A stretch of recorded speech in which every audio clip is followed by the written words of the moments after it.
Hey guys, this week I'm going to be sharing with you a little project that I started.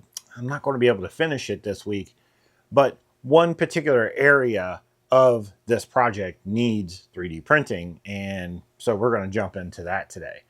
But what I'm talking about is car audio. I have always had a system in my car, right up to the point where my daughter turned 16, and then I gave her my car with the wheels and the system, and what did I drive after that? I don't even remember. But anyway, I haven't had a system since then. Well, my daughter's like 30 now. It's really no reason why I didn't have another one other than I've just been super busy. Now she's grown, she's got her own kids. I'm kind of like a empty nester, and I'm like, hey, let's get back into some stuff that I really liked when I was younger, and car audio was one of those things.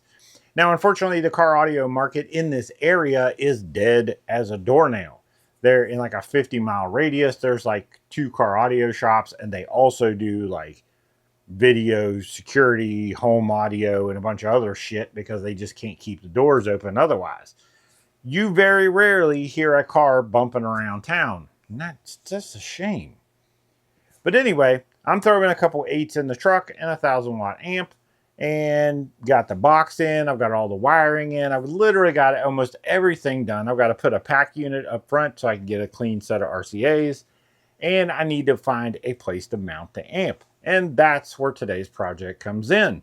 So let's jump down to the table and see what I'm up to. So like I said, this one's going to be a quick one this week. Next week, as things get kind of wrapped up with this little project, I'll kind of take you guys through it so you can see it. And if you have any questions or just want to share your car audio stories or whatever, feel free to jump in the comments and let me know. So what we have here is an NVX 1201. So, and before someone jumps in the comments and says, that doesn't make 1200 watts, you're exactly right. It doesn't. I've seen this run on a dyno, and I've seen it do anywhere between 1060 to about 1100 certified. So this is right at about 1000 watts RMS, which is perfect for my setup. I have 2 8s that are rated at 650 watts apiece.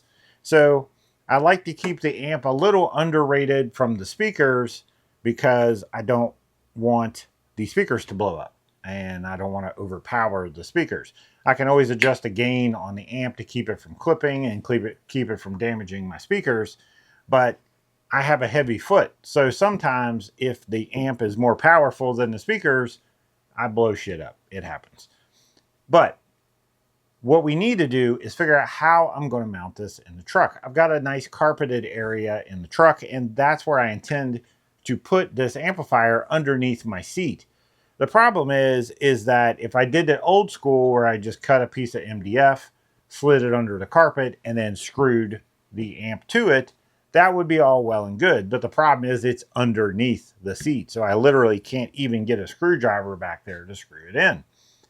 I thought, why don't I use 3D printing? This makes perfect sense. And I made some other 3D printed stuff that we'll talk about here in a minute.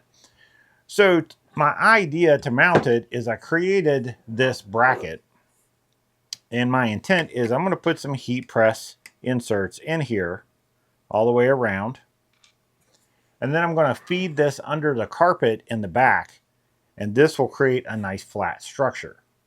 Now from there I'll be able to set this one on top of the carpet, so there's one under and one on top.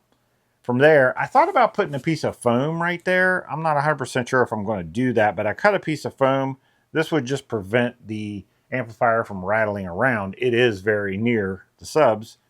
And then at that point, we can place the amplifier right on top of that bracket, run our screws down through, and tighten it up with an Allen wrench, which will be far easier to get in there to do. So there we go. And then it would be very, very secure. It's kind of sandwiched between the carpet, but also I'm going to take some 3M adhesive tape and put on the back side of this one and press it down on the floor of the truck and get it like attached to the floor of the truck.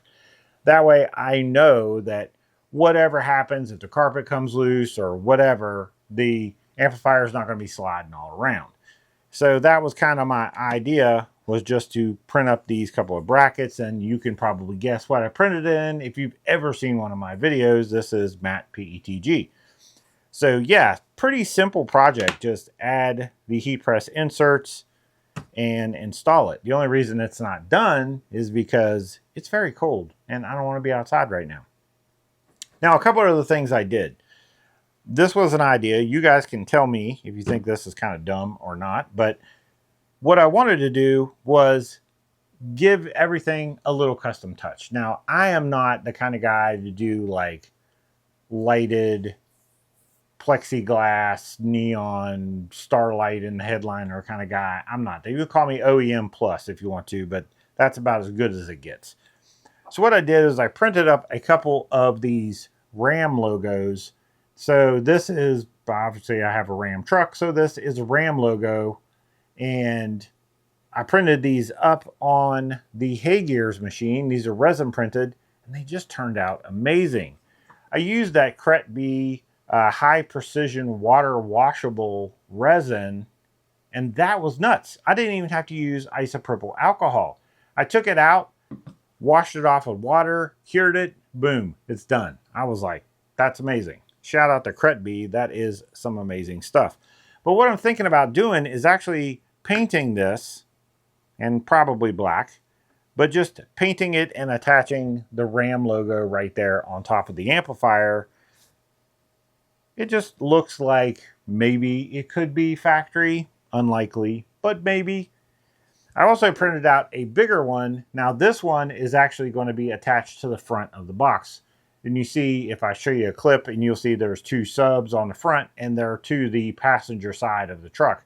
So all the way on the driver's side, there's really nothing going on that box. It's a big port. And I thought about attaching that to the front of it and painting it black. That way it just looks like a nice little feature, you know, Ram again, to make it look like it could possibly have been factory. It's not, but obviously we looked at that. So yeah, that's exactly, you know what the weird part was? When I started this project, I was 3D printing everything. So when I pulled these little 3.5s out of the dash and replaced them with new 3.5s, I was like, you know what? I'm going to have to 3D print a speaker bracket. That way I can make all this work. And then guess what? I didn't need to. They fit perfectly. It was really irritating. And then with the bass knob for the amplifier, I'm like, I'm going to need to print something for that. That way we can mount the bass knob without drilling a hole in our dashboard. And then sure enough, there is a spot, I believe, in the dashboard where I won't even have to 3D print anything at all. So yeah, I really was hoping there was going to be a lot more 3D printing in this project, and there just didn't end up being. Kind of stinks. All right, guys, well, that's it for now. Like I said, I'll get you guys updated as soon as I get this project done. And if you want to actually go through the process of setting up the system with the oscilloscope and tuning and all that good stuff, and you know, it's up to you guys. You jump in the comments and let me know. This is a 3D printing thing. I get that. So car audio might not be your thing. You might not be interested. And if you're not, that's totally cool. But if you are interested in seeing how I set my gains on my amplifier, do the final wiring, do this mounting system in its final form, just jump in the comments and let me know, and we'll definitely do that. All right, guys, later.